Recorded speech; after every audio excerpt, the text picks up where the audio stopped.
Ich habe heute ein riesengroßes Bild fertiggestellt und habe alles mitgefilmt, wie ich das gemalt habe. Und ihr könnt mir einmal zuschauen, wie ich das gemacht habe. Lasst mir ein Like und ein Abo da, ich würde mich total freuen. Und jetzt erstmal viel Spaß beim Video.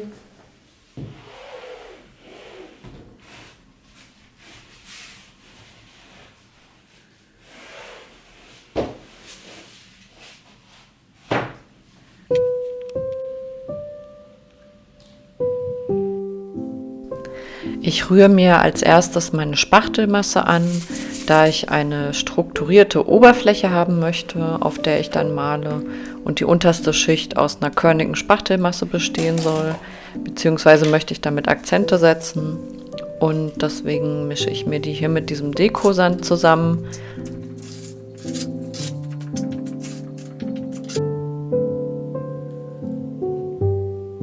Ich habe da so ein bisschen herumexperimentiert in letzter Zeit mit der Spachtelmasse.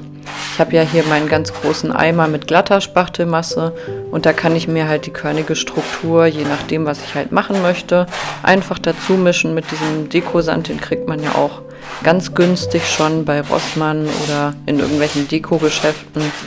Also im Prinzip fast überall. Ja, und das ist halt ganz hilfreich, wenn man so ein bisschen variieren möchte in der Struktur. Auch für abstrakte Werke übrigens sehr gut geeignet.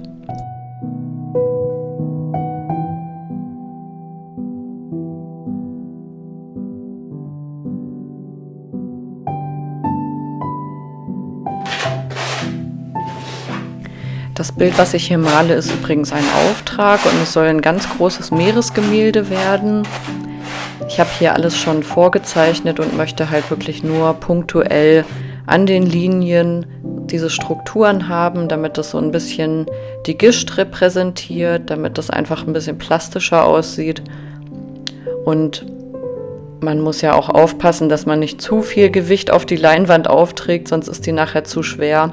Das ist auch dann nicht so schön mitzuarbeiten, aber wenn man das so punktuell macht, dann ergibt das wirklich sehr schöne Effekte.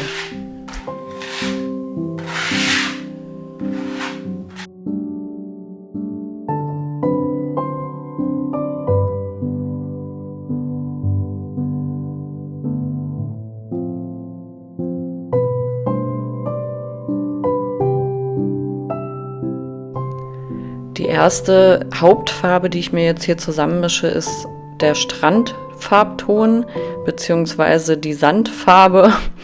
Und da trage ich auch ziemlich viel Farbe bei auf, weil es ist ja auch eine große Leinwand. Ich muss ja viel Fläche füllen. Und ich habe in der Infobox auch alle Farben aufgelistet, die ich hierfür verwendet habe. Zum Malen benutze ich einen Pinsel und ein Schwämmchen, mit dem ich schöne, weiche Übergänge zaubern kann.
Also bei Meeresbildern ist es wirklich meistens so, dass ich die so ein bisschen unterteile in die Strandfarben und die Meeresfarben. Und dann kommt natürlich noch die Gischt, wobei ich das meistens am Ende mache. Ich habe ja auch etwas dunklere Sandtöne hier in dem Bild, die ich damit reinbringen möchte. Die mische ich mir auch aus den Tönen zusammen und da variiere ich auch immer so ein bisschen. Also da nehme ich mir mal dann noch ein bisschen mehr von dem Umbra zum Beispiel dazu oder ein bisschen schwarz dezent, damit ich da einfach so wie so Schatten kreieren kann. Und das Ganze mache ich auch eher so nach Gefühl. Also wenn ich gerade die Schatten malen will, dann male ich die. Wenn ich merke, okay, die Stelle ist mir aber irgendwie zu kühl, dann mische ich da noch ein bisschen Umbra oder Gelb mit rein. Und das mache ich halt alles während des Malprozesses. Ich habe da gar nicht so eine konkrete Anleitung, wie ich da vorgehe, weil ich wirklich eher so intuitiv male, muss man wirklich schon so ausdrücken. Und wenn ich zum Beispiel an einer Stelle sehe, irgendwie, da muss noch ein Highlight hin, dann nehme ich mir halt noch ein bisschen Weiß und pack das oben drauf und mische es halt auch direkt rein, dass es halt wirklich so weich aussieht am Ende. Und die ganzen Details, die füge ich dann auch am Ende immer erst hinzu.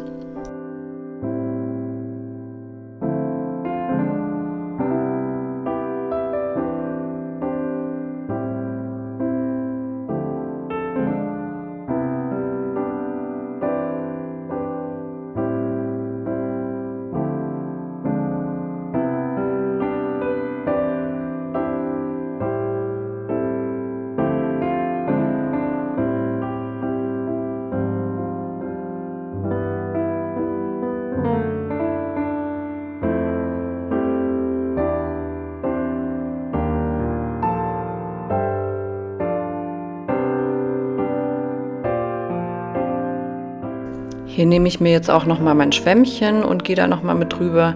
Sieht witzig aus, sieht so aus, als ob ich das hier gerade alles putzen würde. Aber tatsächlich kann man auch mit diesem Schwämmchen Strukturen kreieren, aber auch weiche Konturen schaffen. Also es ist wirklich sehr vielseitig, weil man hat ja auch diese Kante, mit der man so etwas feinere, filigranere Sachen einarbeiten kann. Aber halt auch diese große Fläche, mit der man viel verwischen kann. Und ich nutze das ganz gerne. Auch damit kann man sehr gut herumexperimentieren. Da entstehen wirklich gerade bei großen Bildern schöne Übergänge. Was ich auch immer verwende, ist mein Malmesser. Da kann ich auch immer sehr schöne Strukturen mit kreieren.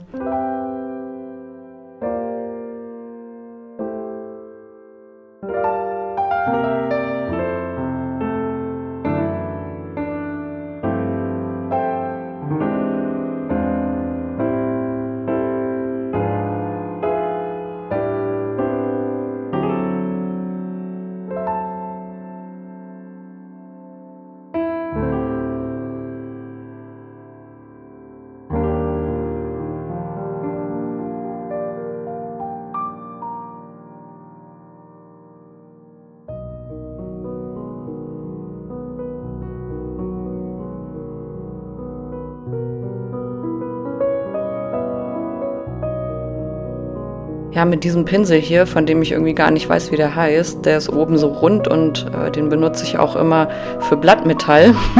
Da kann man auch so tupfende Bewegungen mitmachen und dadurch weiche, wolkenartige Übergänge mitgestalten.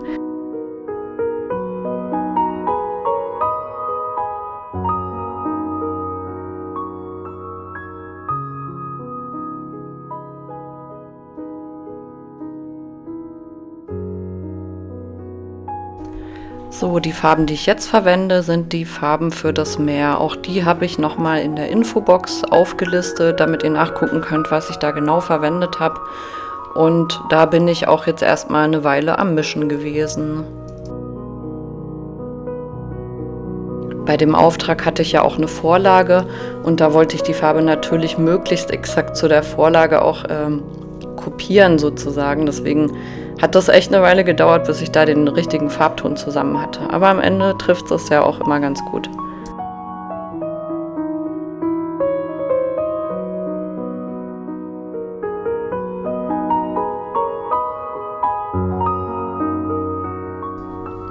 So, gestärkt mit Kaffee geht es auch jetzt wieder ans Werk.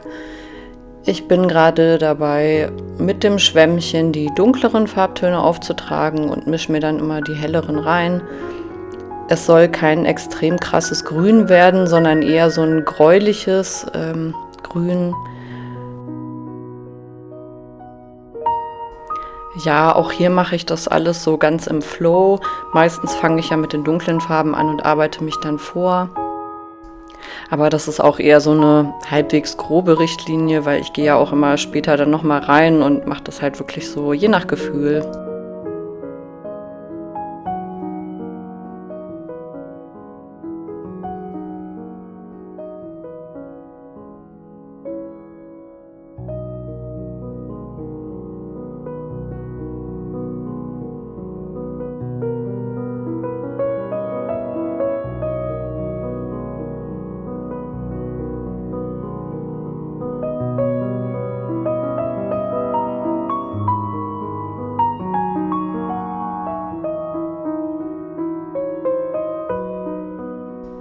bearbeite das Ganze hier auch nochmal mit dem Spachtel, weil für so große Flächen, die ich eher so ein bisschen eckig gestalten möchte, eignet sich mein Malmesser jetzt nicht so gut.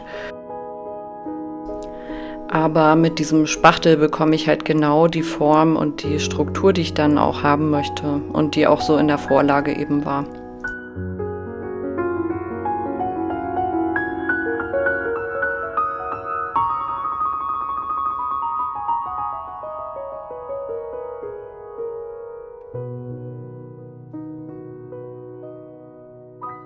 Bevor ich jetzt hier mit diesem hellen Seegrün noch mal ein paar Akzente male, musste das Ganze auch erstmal wieder trocknen. Also man sieht es hier an meinen Klamotten, dass es schon wieder ein anderer Tag ist. Und ich zeichne jetzt hier so, ja, Highlights, Formen, die ich halt noch mal ausarbeiten möchte.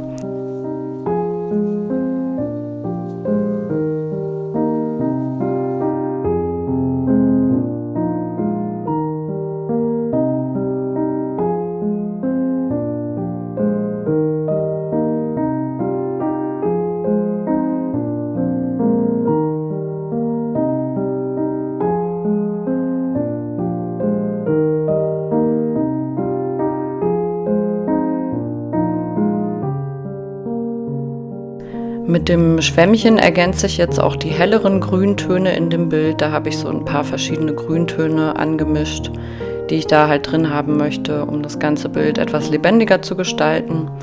Und wie ich ja auch schon gesagt habe, mache ich die helleren Akzente oder die helleren Farben in dem Bild meistens erst nach den dunklen. So baut sich auch das Gemälde nacheinander auf und ich finde, es wirkt auch viel lebendiger und irgendwie tiefer von den Farben her, wenn man in Schichten arbeitet. Man könnte natürlich auch gleich alles hell oder dunkel machen, je nachdem, wo man was haben will. Aber ich finde, irgendwie sieht es vielschichtiger aus, wenn ihr versteht, was ich meine.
Auch über den Sand möchte ich nochmal drüber gehen. Ich will da bestimmte Stellen nochmal ausarbeiten, denen noch mehr Tiefe verleihen und einfach ja, die Kontraste so ein bisschen verstärken. Also mir haben hier noch ein bisschen die Schatten gefehlt, die habe ich jetzt ergänzt und alle möglichen Details, die ich da eben noch mit drin haben wollte, die folgen halt dann auch noch.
Ich habe jetzt ja die unterste Schicht von meiner Gischt schon fertig und jetzt kommt halt wirklich mit diesem reinen Titanweiß nochmal ein bisschen was dazu, damit das auch so wirklich fluffig und bauschig aussieht am Ende.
Ich komme mir hier manchmal so ein bisschen vor, als ob ich hier das Make-up verblende von dem Bild, weil ich immer so viel am Verblenden bin. Also mir ist es einfach wichtig, dass die Farben weich ineinander übergehen und es nicht zu krasse, harte Übergänge gibt.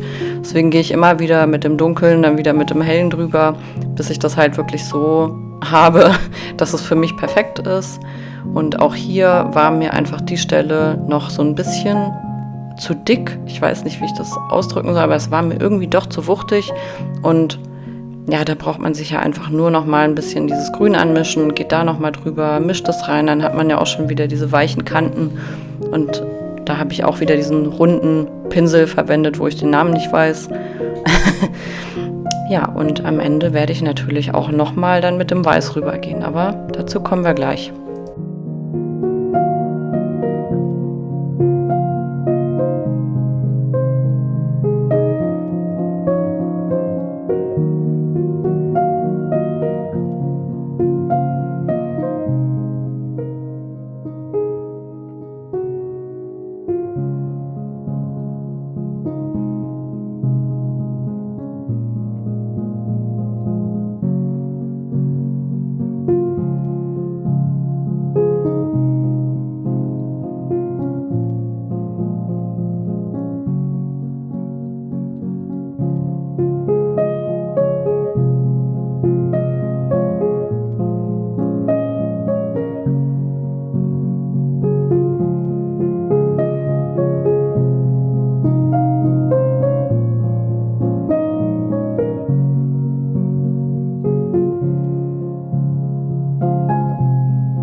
als letzten Schritt benutze ich jetzt hier diesen fächerartigen Pinsel, mit dem stippel ich so ein bisschen auf der Leinwand rum, dass da wie so Gischtspritzer entstehen. Ich finde diesen Effekt total cool und da habe ich auch eine Weile mit verbracht, hier die Akzente zu setzen. Aber ich finde, das Ergebnis kann sich wirklich sehen lassen.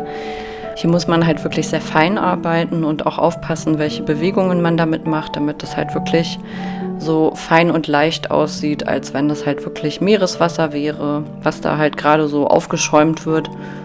Und man darf auch nicht zu viel machen, aber auch nicht zu wenig. Man soll es ja am Ende auch sehen können. Und ich finde, das ist einfach so eines meiner liebsten Sachen an so einem Gemälde, am Ende die weißen Akzente zu setzen. Ich finde, das macht richtig viel Spaß.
Das Gemälde ist hiermit fertig. Es hängt auch schon bei meinem Kunden und sieht einfach nur wunderschön aus. Ich hoffe, euch hat das Video gefallen. Lasst mir, wie gesagt, gerne ein Like und ein Abo da und ich wünsche euch erstmal noch einen wunderschönen Tag und bis zum nächsten Mal.